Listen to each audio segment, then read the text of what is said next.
ආයුබෝවන් හෙළ වෙදකමේදී දරු සම්පත් ගෙන දෙන ප්‍රබලතම ප්‍රතිකර්මය පිළිබඳව දැනගැනීමට ඔයාලත් කැමතිද? එහෙනම් රැඳී ඉන්න අද අපි ඔයාලට කියන්නම් ඒ මොකක්ද කියලා.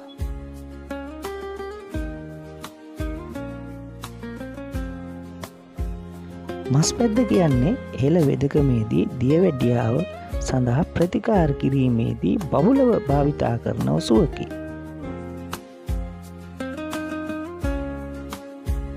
අග්න්‍යාසය තුළ ඉන්සුලින් නිපදවා සෛල සක්‍රිය කිරීමේ අරුම පුදුම හැකියාවක් මෙම ශාකයට තිබෙනවා.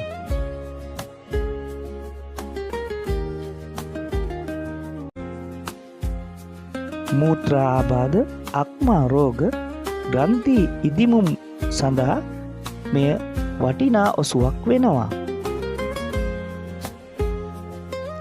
ආහාරවල ග්ලූකෝස් අවශෝෂණය අඩු කරන අතර ශරීරයේ බරද අඩු කිරීමට මස් පැද්ද අපට සහාය වෙනවා. මූත්‍රාකාරක ගුණ බහුල මෙන්ම ගර්භාෂගත දුබලතා සඳහාද මෙම ශාකය හොඳ ඖෂධයක් වෙනවා.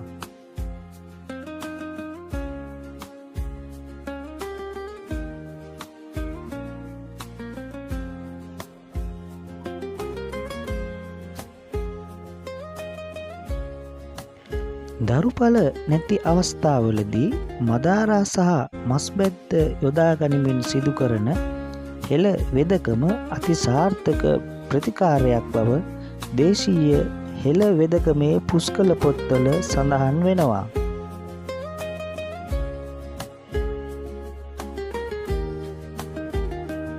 වාජීකරණ ගුණයෙන් අනූන මෙම මස් පැද්ද ශාකය වර්තමානයේ අති දුර්ලභ ශාකයකි.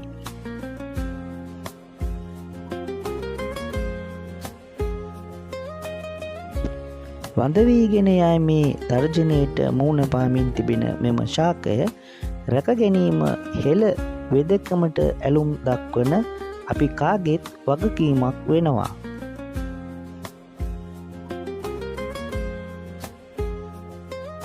ආධාරකයක් මත වැඩෙන මෙම වැල් ශාකයේ පත්‍රවල සියුම් බූවක් දකින්නට ලැබෙනවා.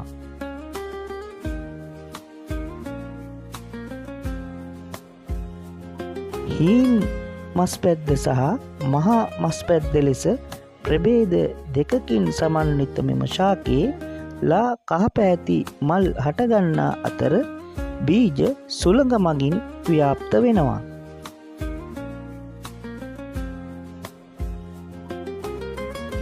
තවත් මෙවැනිම හෙළ වෙදකමේ රහස් පිළිබඳව දැන ගැනීමට අපව සබ්ස්ක්‍රයිබ් කර අප සමගම රැඳී සිටින්න.